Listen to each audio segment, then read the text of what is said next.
Hello, welcome back. It's a pleasure to have you here. Now, today I want to talk you through some problem solving that I took a client through relatively recently. Now, I want to give you some context into this person because she is absolutely incredible.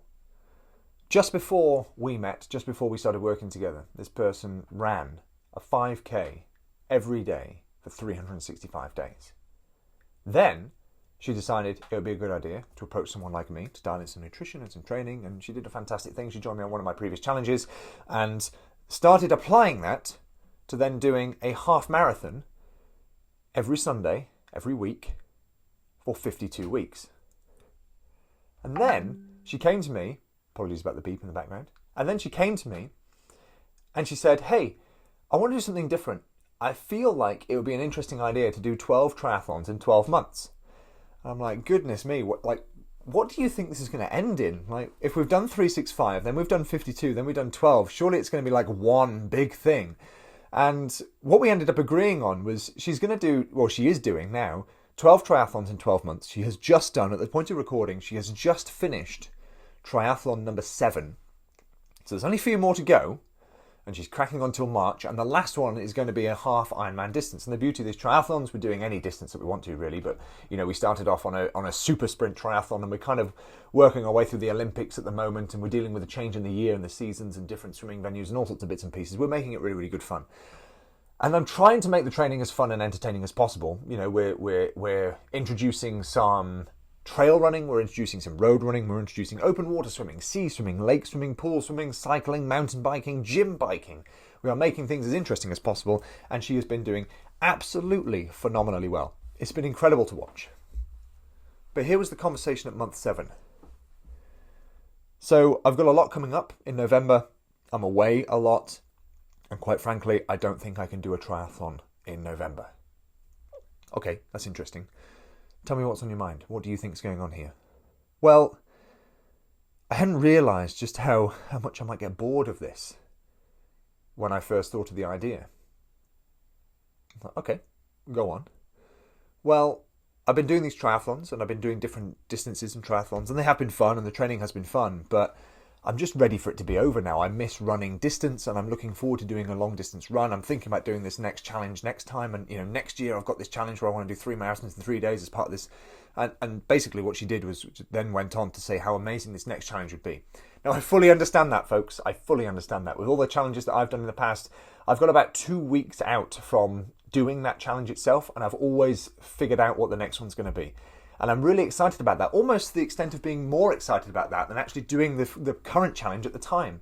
And I think this person's in the same situation. Because bearing in mind this current challenge is a year long, that's a long time to stay motivated to do something. Now, yes, I could bang the drum of discipline and how self-discipline is going to keep you going and how that's going to be, your underpinning foundation of how you progress forward. And it is. It really is. But it's a year long, and it's a long time to keep yourself accountable. It's a long time to keep yourself disciplined. So here's what we're going to do for this month. Well, this person's away for 2.5 weeks of this month, and she has a rule that she wants to do the triathlon on the last Sunday of every month.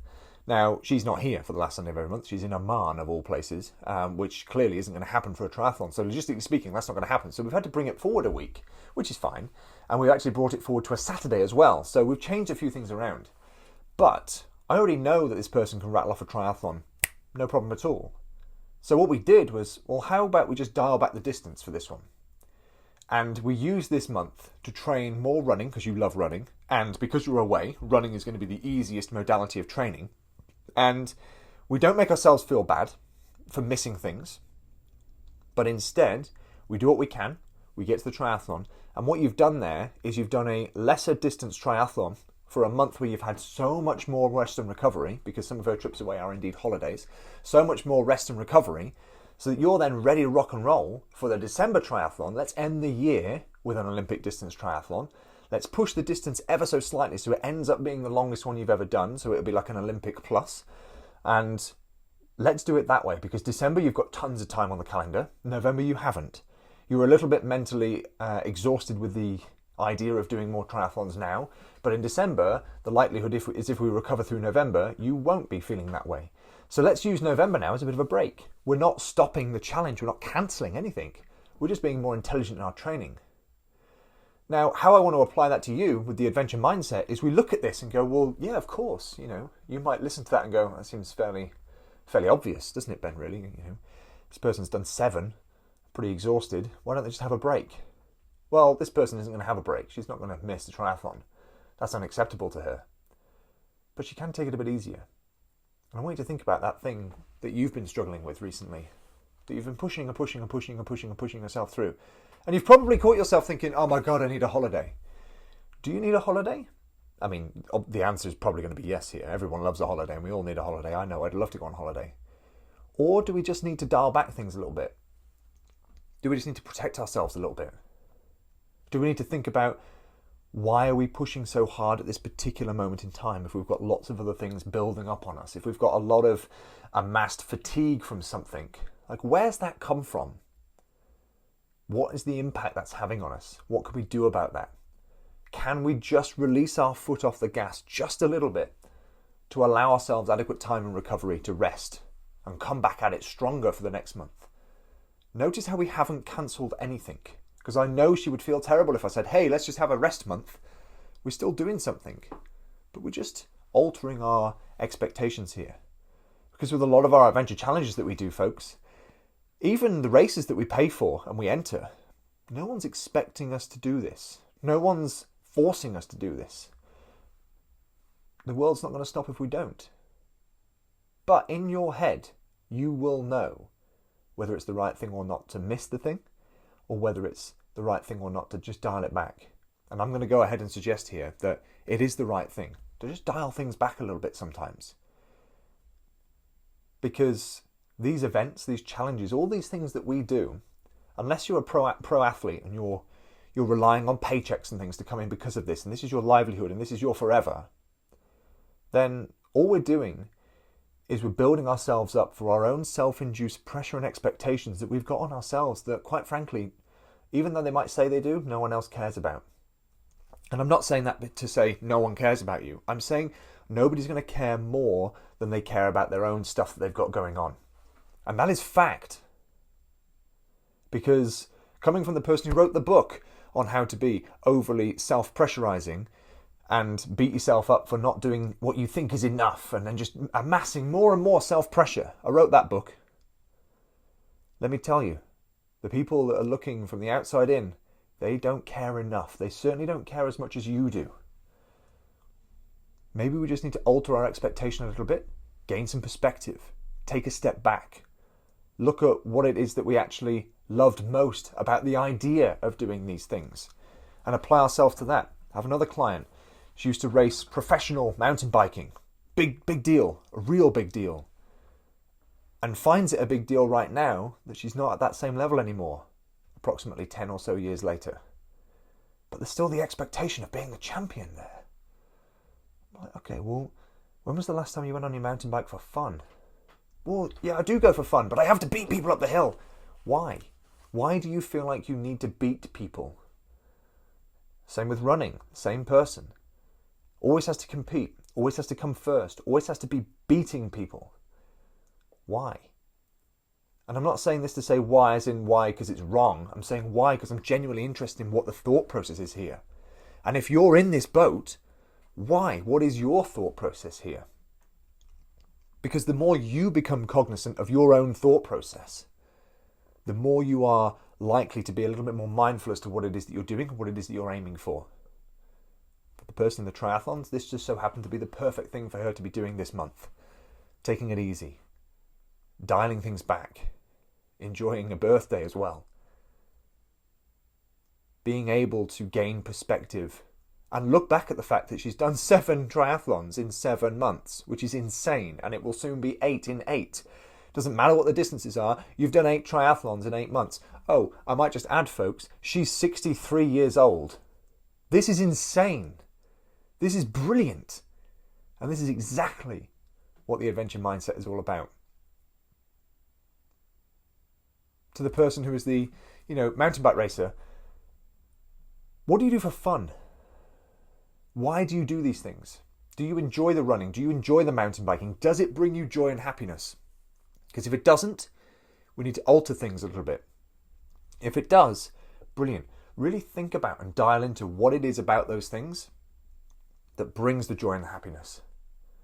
And after a conversation with that person, it just so happened to be that it was the longer distance mountain bike adventures into wilder places that brought real joy and happiness. Going out with friends and riding the North Wales mountains. Not necessarily going to a downhill park and shredding. That is fun, but that wasn't the highest priority. The highest priority was going out and having a good time with friends, exploring, adventuring, going to the pub after and having a beer, knowing that you can sit there with a beer in your hand being like, do you know what? Today was a good day.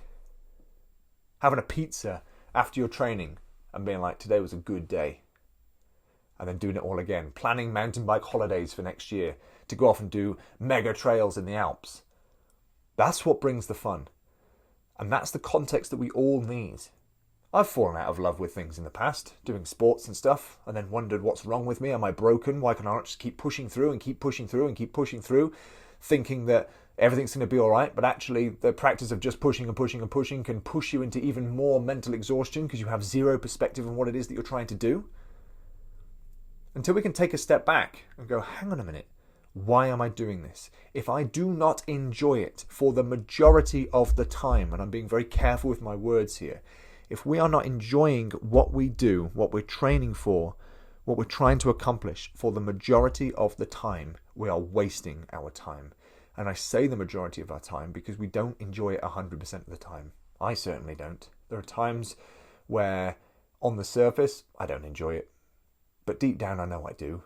I know I'm going to get that type 2 fun. I know I'm going to get the buzz of endorphins when I get home, and I'm going to feel good for going out for a run in the cold and the dark and the wet. But on the surface, sometimes I can feel like I don't. And that's okay. But the majority of the time, it brings me a lot of joy and happiness. And if that's you, figure it out. Figure out what brings you joy and happiness for the majority of the time. Because that is key, folks. That is absolutely key. So I hope that talking you through how we got through some of these issues and challenges with some of my clients are helping you with your thought processes going forward and how you approach your own challenges. I want to do a few more of the podcasts and videos along this sort of ilk because some of these problems, they're fantastic. And I feel like opening up these problems to you and having them readily available to you are going to help you change your perspective on certain things. I'm going to always ask you questions over and over and over again until you get the answers that you are looking for or the answers that you need to the challenges that you are facing. I'm not here to give you the answers. I'm here to help you find them yourself. That's what coaching is all about. That's what adventure coaching is all about, because my adventure coaching clients, we all vibe with doing adventurous stuff. That's what we do. That's what sets us apart. We appreciate the outdoors. We vibe with adventure stuff. We like mountains.